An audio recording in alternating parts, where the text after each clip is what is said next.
जाते हैं। उनके पास ऐसा कौन सा रहस्य होता है जो आम इंसान की पहुंच से बाहर है।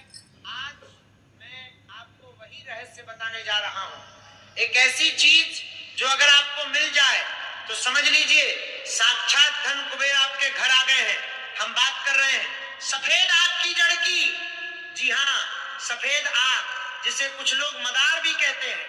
अगर ये आपको कहीं मिल जाए तो इसे गलती से भी छोड़ना मत। ये पैसा खींचती है, बिल्कुल एक चुंबक की तरह। लेकिन रुकिए, इसे उखाड़कर घर ले आना इतना आसान नहीं है। इसे घर लाने का एक गुप्त विधान है, एक ऐसा नियम जिसे अगर तोड़ा गया तो यही जड़ फायदा देने के बजाय आपका सब कुछ छीन सकती है।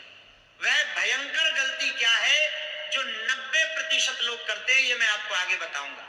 उस गलती को जाने बिना इस जड़ को हाथ लगाना भी मौत के मुंह में जाने के बराबर है। सफेद आग का पौधा कोई साधारण पौधा नहीं है। तंत्र शास्त्र और शिव पुराण में इसे भगवान शिव और गणेश जी का साक्षात स्वरूप माना गया है।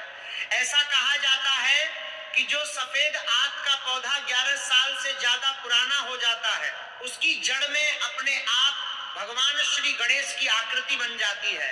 इसे श्वेतार्क गणपति कहते हैं। जिस घर में ये श्वेतार्क गणपति स्थापित हो जाते हैं वहां कभी दरिद्रता नहीं आ सकती। दुनिया की कोई भी बुरी नजर, कोई भी काला जादू उस घर का कुछ नहीं बिगाड़ सकता। लेकिन यह चमत्कारी जड़ आपको मिलेगी कैसे? इसे पहचानने का तरीका बहुत ही रहस्यमयी है।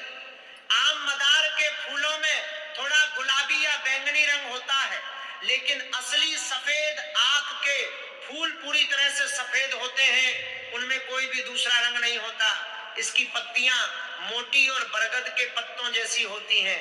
जब आप इसे तोड़ते हैं तो इसमें से गाढ़ा दूध निकलता है।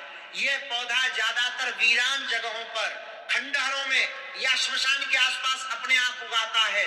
प्रकृति ने इसके अंदर ऐसा रहस्य छुपा रखा है कि ये बंजर जमीन में भी हरा भरा रहता है, क्योंकि ये जमीन के नीचे से अदृश्य ऊर्जा को खींचता है। और ठीक इसी तरह जब ये आपके घर में आता है तो ये ब्रह्मांड से धन की ऊर्जा को खींचने लगता है। अब सबसे अहम बात आती है कि इसे हासिल कैसे किया जाए। आप बस ऐसे ही जाकर इसे उखाड़ नहीं सकते। अगर आपने ऐसा किया तो ये जड़ अपना प्रभाव खो देगी और एक आम लकड़ी बनकर रह जाएगी। आपको एक दिन पहले, यानी रवि पुष्य नक्षत्र या गुरु पुष्य नक्षत्र से ठीक एक दिन पहले उस पौधे के पास जाना होगा। आप पुष्य नक्षत्र को सभी नक्षत्रों का राजा कहा जाता है। इस दिन ब्रह्मांड की ऊर्जा अपने चरम पर होती। अपने साथ थोड़ा सा जल, साबुत चावल, कुमकुम और एक लाल धागा लेकर जाएं।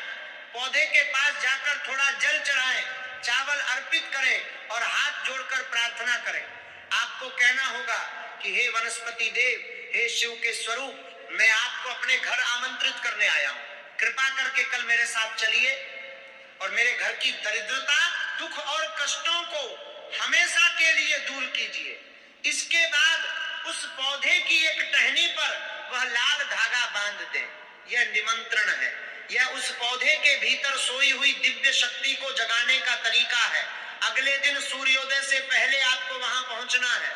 ध्यान रहे, रास्ते में आपको कोई टोके नहीं, पीछे मुड़कर बिल्कुल नहीं देखना है। चाहे आपको कोई भी आवाज सुनाई